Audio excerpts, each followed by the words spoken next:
में बॉम्बे हाईकोर्ट ने सीधे सीधे मंत्रियों और महाराष्ट्र के मुख्यमंत्री देवेंद्र फडणवीस को निशाने पर ले लिया है और ऐसी बात कह दी है जिसको सुन के कोर्ट में मौजूद सभी लोग दंग रह गए हैं। दरअसल आपको बता दें कि विकास गोगावले महाराष्ट्र सरकार में मंत्री भरत गोगावले के बेटे हैं और लंबे समय से पुलिस को उनकी तलाश थी और विकास गोगावले के फरार होने को लेकर बॉम्बे हाईकोर्ट ने कड़ा एतराज जताया था। अदालत ने इस पूरे मामले को बेहद गंभीर मानते हुए साफ संकेत दिया था कि कानून सभी के लिए समान है, चाहे वो किसी मंत्री का बेटा ही क्यों ना हो। सुनवाई के दौरान जस्टिस माधव जामदार ने कहा कि नेताओं के बेटे गुनाह करके भी घूमते रहते हैं, यहाँ तक कि सरकार इतनी कमजोर है कि कुछ भी नहीं कर पाती है। माधव जामदार के इस बयान ने पूरे कोर्ट में सबके मुंह पे तमाचा मार दिया है। खैर क्या है पूरी खबर बताएंगे आपको अपनी इस रिपोर्ट में। नमस्कार, मैं फिजा, स्वागत है आप सभी का 4 PM न्यूज में। दोस्तों आपको बता दें कि मंत्री के बेटे विकास गोगावले ने पुलिस के सामने सरेंडर कर दिया है। इस संबंध में महाराष्ट्र सरकार की ओर से बॉम्बे हाईकोर्ट को आधिकारिक जानकारी दी गई है। दरअसल विकास गोगावले के फरार होने को लेकर बॉम्बे हाईकोर्ट ने कड़ा एतराज जताया है।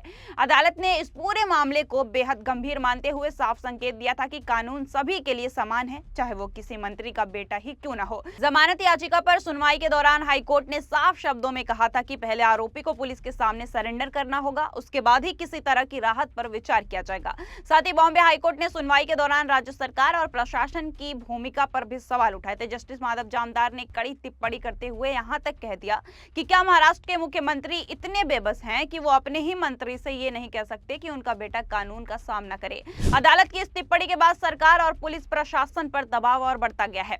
हाईकोर्ट ने यह भी साफ किया कि अगर कोई आरोपी फरार है तो उसे अग्रिम जमानत का लाभ नहीं दिया जा सकता है। अदालत का कहना था कि कानून से भागने वाले व्यक्ति को पहले सरेंडर करना चाहिए और जांच में सहयोग करना चाहिए। इसी सख्त रुख के चलते आखिरकार मंत्री के बेटे विकास गोगावले ने पुलिस के सामने सरेंडर कर दिया है। आपको बता दें कि महाराष्ट्र सरकार ने बॉम्बे हाईकोर्ट को बताया कि आरोपी ने सरेंडर कर दिया है और अब वो पुलिस की हिरासत में है। इसके बाद आगे की कानूनी प्रक्रिया कानून के मुताबिक पूरी हो जाएगी। इस घटनाक्रम के बाद राज्य की राजनीति में भी हलचल तेज हो गई है और विपक्ष सरकार पर लगातार सवाल खड़े कर रहा है। इस पूरे मामले को लेकर ये साफ संकेत मिल रहा है कि न्यायपालिका राजनीतिक दबाव या पद की परवाह किए बिना कानून का पालन कराने के लिए सख्त रुख अपनाने को तैयार है।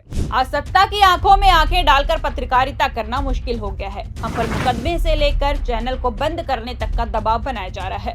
मुश्किल दौर है लेकिन हम हार नहीं मानेंगे, इसलिए 4 PM को ज्यादा से ज्यादा ज्वाइन करें और स्वतंत्र पत्रकारिता को जिंदा रखने के लिए जितना हो सके हमारा आर्थिक सहयोग करें। उम्मीद है कि आपके सपोर्ट से ये जंग भी हम जीत जाएंगे। बॉम्बे हाईकोर्ट की सख्ती के बाद मंत्री के बेटे का सरेंडर राज्य में कानून व्यवस्था और न्यायिक प्रक्रिया को लेकर एक अहम घटनाक्रम माना जा रहा है। दरअसल आपको बता दें कि महाराष्ट्र सरकार ने शुक्रवार को बॉम्बे हाईकोर्ट को जानकारी दी कि शिवसेना एकनाथ शिंदे गुट के मंत्री भरत गोगावले के बेटे विकास गोगावले ने रायगढ़ जिले में महाड़ नगर परिषद चुनाव के दौरान हुई झड़प के मामले में पुलिस के सामने सरेंडर कर दिया है। सरकार की ओर से यह जानकारी ऐसे समय में दी गई है जब एक दिन पहले ही बॉम्बे हाईकोर्ट ने आरोपियों की गिरफ्तारी में विफल रहने को लेकर राज्य सरकार को कड़ी फटकार लगाई थी।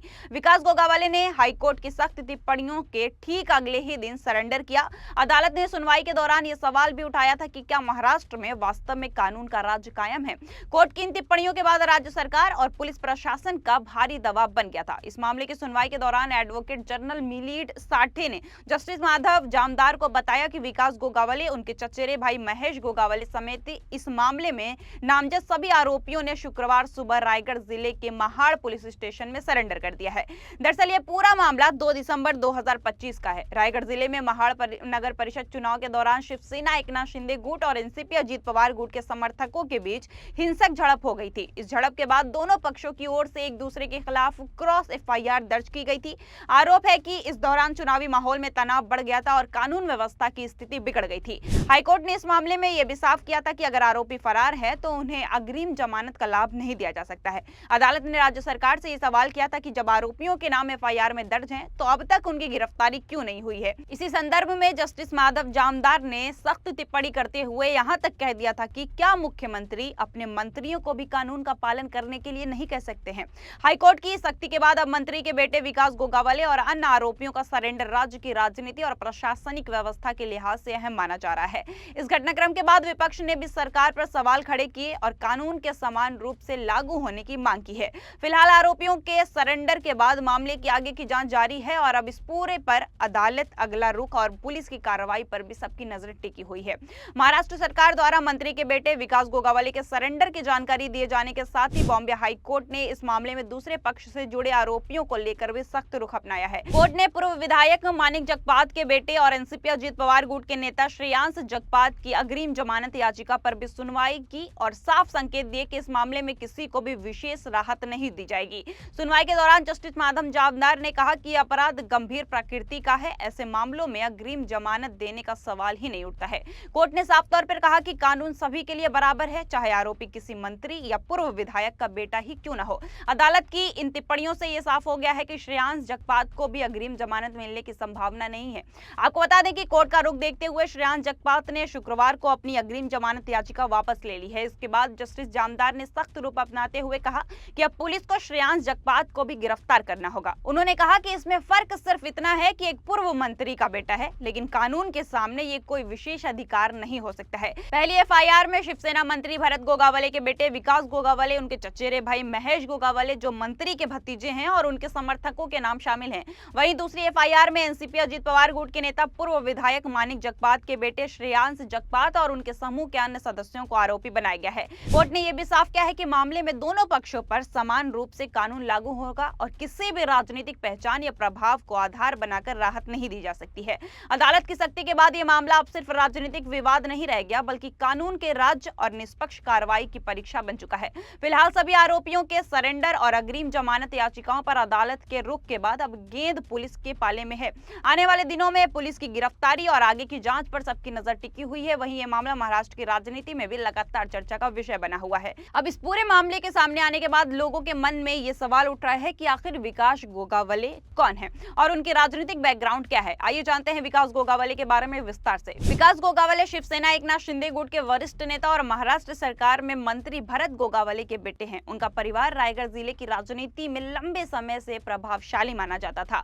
विकास गोगावले की पत्नी का नाम साधना गोगावले है, वो भी स्थानीय स्तर पर सामाजिक गतिविधियों में सक्रिय बताई जाती हैं। विकास गोगावले ने स्थानीय निकाय चुनाव के जरिए सक्रिय राजनीति में कदम रखा था। उन्होंने जुलाई 2022 में पूरी तरीके से राजनीति में एंट्री ली थी और इसके बाद वो लगातार संगठनात्मक गतिविधियों में सक्रिय रहे, लेकिन बॉडी चुनाव में वो खुद उम्मीदवार के तौर पर चुनाव मैदान में उतर चुके हैं, जिससे उनकी राजनीतिक इंपोर्टेंस भी सामने आई है। फिलहाल विकास गोगावले शिवसेना की युवा इकाई युवा सेना में अहम जिम्मेदारी संभाल रहे हैं। वो युवा सेना कोंकण डिवीजन के सचिव पद पर कार्यरत हैं और साथ ही महाराष्ट्र स्टेट युवा सेना की एग्जीक्यूटिव कमेटी के सदस्य भी हैं।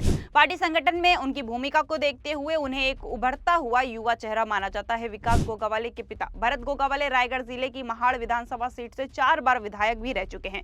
इस क्षेत्र में गोगावले परिवार का मजबूत राजनीतिक आधार माना जाता है और लंबे समय से स्थानीय राजनीति पर उनका प्रभाव रहा है। यही वजह है कि विकास गोगावले की राजनीतिक गतिविधियों और उनसे जुड़े विवादों पर न सिर्फ स्थानीय बल्कि राज्य स्तर पर भी खास नजर रखी गई है। फिलहाल महाड़ नगर परिषद के चुनाव के दौरान हुई झड़प के मामले में विकास गोगावले का नाम सामने आने के बाद वो सुर्खियों में है। बॉम्बे हाईकोर्ट की सख्ती के बाद उनके पुलिस के सामने सरेंडर करने से ये मामला और भी चर्चा में आ गया है। आने वाले दिनों में इस केस में कानूनी कार्रवाई और राजनीतिक असर को लेकर कई अहम घटनाक्रम देखने को मिल सकते हैं। अब आपको क्या लगता है दोस्तों, हमें कमेंट करके बताएं। तब तक के लिए नमस्कार, मिलते हैं आपसे अगली बड़ी खबर के साथ।